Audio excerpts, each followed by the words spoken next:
നമസ്കാരം. ഇന്ന് 2024 ജൂലൈ 4 വ്യാഴം. ദേശാഭിമാനി മുഖപ്രസംഗം. അവതരണം രമ്യ മനോജ്. ആൾദൈവ വ്യവസായത്തിലെ വിശുദ്ധ നരകങ്ങൾ.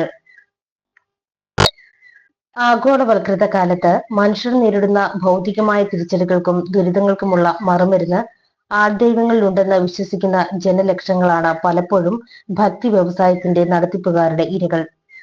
ഇന്ത്യയിൽ എണ്ണിൽ തീരാത്തത്ര അത്രയും ആൾദൈവങ്ങൾ ഈ പാവം മനുഷ്യരുടെ നിസ്സഹായതയും അജ്ഞതയെയും ചൂഷണം ചെയ്താണ് ശതകോടികളുടെ അധിപരായി മാറുന്നത്. യുപിയിലെ മനുഷ്യ ദൈവങ്ങളിൽ പ്രമുഖരായ നാരായണൻ സാഗർ ഹരി എന്ന ഭോലെ ബാബയുടെ ഹാത്രസിലെ പ്രഭാഷണത്തിനിടെ ഉണ്ടായ ദുരന്തത്തെ ഒരർത്ഥത്തിലും ഒരു കൈത്തെറ്റെന്നോ കയ്യബദ്ധമെന്നോ വിശേഷിപ്പിക്കാനാകില്ല.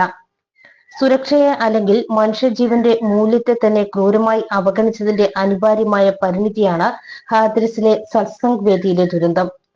അവിടെ തിക്കിലും തിരക്കിലും പെട്ട 121 പേർ ദാരുണമായി മരിക്കാനും നൂറുകണക്കിന് ആളുകൾക്ക് ഗുരുതരമായി പരിക്കേൽക്കാനും ഇടയാക്കിയ സംഭവം നിരവധി ചിന്തകളിലേക്ക് വാതിൽ തുറക്കുന്നുണ്ട്.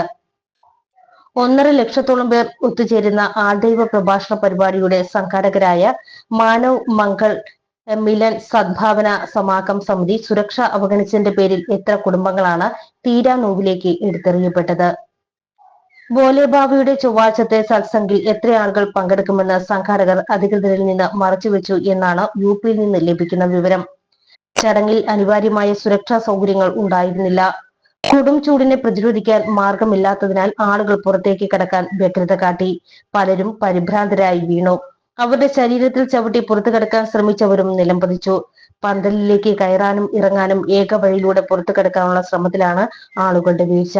ഓടയുടെ മുകളിൽ താൽക്കാലികമായി ഉണ്ടാക്കിയ നടപ്പാത തകർന്നു. അതിലേക്കും ആൾക്കാർ അട്ടിയട്ടിയായി വീണു. ആ മൈതാനം ശവക്കൂനിയായി മാറാൻ ഇതെല്ലാമായിരുന്നു കാരണം. ഭയത്തിൽ നിലതെറ്റിയ ആൾക്കൂട്ടത്തെ നിയന്ത്രിക്കാനാകാതെ എണ്ണത്തിൽ കുറഞ്ഞ പോലീസ് നിസ്സഹായരായി. ഒരു ആംബുലൻസ് പോലും പ്രദേശത്ത് വിന്യസിക്കപ്പെട്ടിരുന്നില്ല എന്നത് ഉത്തർപ്രദേശിലെ ഭരണ സംവിധാനത്തിന്റെ ദയനീയ പരാജയം വരച്ചു കാട്ടുന്നു. ആശുപത്രികൾക്ക് മുന്നിലെ രംഗം അതിലും ഭയാനകമായിരുന്നു എന്നാണ് റിപ്പോർട്ടുകൾ. ഗുരുതരമായി പരിക്കേറ്റ് മരണാസന്നരായവർക്ക് പോലും അടിയന്തര ശുശ്രൂഷ നൽകുന്നതിൽ യുപി സർക്കാർ അമ്പെ പരാജയപ്പെട്ടു. മുമ്പൊരിക്കൽ കേരളത്തിൽ ബിജെപിയുടെ തെരഞ്ഞെടുപ്പ് പ്രചാരണത്തിന് വന്ന യുപി മുഖ്യമന്ത്രി യോഗി ആദിത്യനാഥ് പൊതുജന ആരോഗ്യത്തിന്റെ കാര്യത്തിൽ കേരളം യുപിയെ കണ്ടു പഠിക്കണമെന്ന് ആവശ്യപ്പെട്ടതിനെ ഈ ദുരന്തവുമായി ചേർത്ത് വായിക്കേണ്ടതുണ്ട്.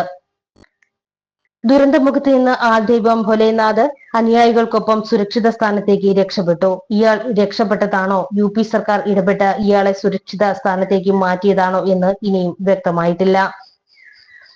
ഈ കപടഭക്തി വ്യവസായത്തിനെതിരെ കർക്കശമായ വകുപ്പുകൾ ചുമത്തി കേസെടുത്തേ തീരൂ. വർഗീയവും ജാതീയവുമായ ഏകോപനങ്ങൾ കോർപ്പറേറ്റിസവുമായി സന്ധി ചേരുന്നതിന്റെ ഫലമായാണ് ഭോലെ ബാബയെ പോലുള്ള കപട നേതാക്കൾ ഇന്ത്യൻ സമൂഹത്തിൽ തടിച്ചു കൊടുക്കുന്നത്. ഗാഢാശ്ലേഷവും ശ്വസനക്രിയയും കൂടാതെ രോഗശാന്തി ചരടും ധനാകർഷണ യന്ത്രവും ഐശ്വര്യലബ്ധിക്കുള്ള ശംഖും ശത്രുസംഹാര ഏലസും പോലുള്ള ദിവ്യാത്ഭുത യന്ത്രങ്ങളുമടക്കം എന്തെല്ലാം വിദ്യകൾ പ്രയോഗിച്ചാണ് മനുഷ്യരെ കപടഭക്തിയുടെ ലോകത്തിലേക്ക് ആൾദൈവങ്ങൾ ആനയിക്കുന്നത്.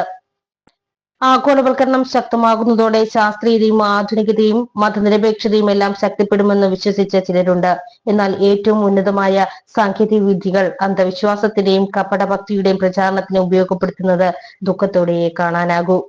ഭൗതിക യാഥാർത്ഥ്യങ്ങളിൽ നിന്ന് ജനങ്ങളെ അകറ്റി നിർത്തിക്കൊണ്ട് കപട ആത്മീയതയുടെ മായാ ലോകത്തിലേക്ക് കൂട്ടിക്കൊണ്ടുപോകുന്ന കപടഭക്തി കോർപ്പറേറ്റുകൾക്കെതിരെ ശക്തമായ അവബോധം വളർത്തിയെടുക്കേണ്ടതുണ്ട്. ശാസ്ത്രാവബോധവും യുക്തിചിന്തയും പ്രചരിപ്പിക്കാതെ ഈ ലക്ഷ്യം സാധ്യമാകില്ല തന്നെ. ദേശാഭിമാനി മുഖപ്രസംഗം ഇവിടെ പൂർണ്ണമാകുന്നു. നന്ദി, നമസ്കാരം.